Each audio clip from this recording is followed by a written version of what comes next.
আরে বল একটু ফোন দাও না, পা ব্যথা হয়ে যাচ্ছে দাঁড়াতে। ফোনে চার্জ নাই,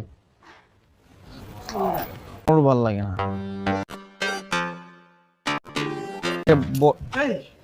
কি রে, ফোন দিয়ে তো অস্থির বানাই ফেলছিস, কি হয়েছে? দোস্ত তুই আমারে বাঁচা দোস্ত, প্লিজ প্লিজ প্লিজ। আরে পাছার এই মেয়েকে ভাইয়া আমি ওর ফিউচার ওয়াইফ। তুমি বাংলা বলতে পারো না? সরি। এদিকে বইটা দিয়ে কি টাইটানিক জাহাজ চালানো যায়? সাইজ দেখছো এই মেয়ের? দোস্ত এখন এত রাত্রে আমি কোনো জায়গায় কাজী অফিস খোলা পাবো না, তুই থাকতে দে। আমি অপর নাকি সকালবেলা বিয়ে করে আমি দূরে কোথাও চলে যাবো। আগে নিয়ে আসছিস না?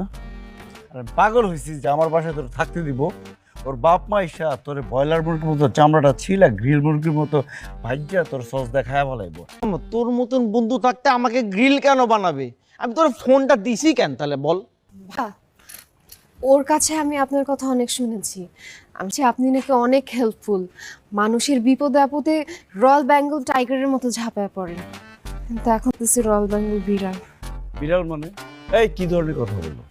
আমি রয়্যাল বেঙ্গল টাইগারই, কিন্তু তুমি এই বিপদে আমি হেল্প করতে পারবো না। ভাই গিয়ে বিয়ে আসছে তো, যা ঝামেলা করিস না, আমি বাসায় গেলাম। আমি বুঝলাম না ভাই, অনেক রাত হয়ে গেছে, কোথাও কিচ্ছু পাবো না, খালি আজকের রাতটা থাকার সুযোগ করে দে। আমি তো প্রমিস করতেছি আমি সকালবেলা ওকে নিয়ে চলে যাবো, তো আজকের রাতটা প্রমিস। একদম সকালবেলা সূর্য ওঠার আগে বাসা থেকে বের হয়ে যাবি। ঠিক আছে। আয়।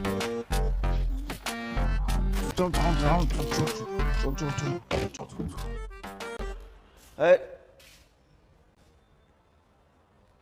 যাক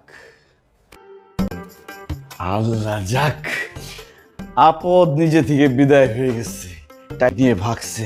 ফাউল যাওয়ার আগে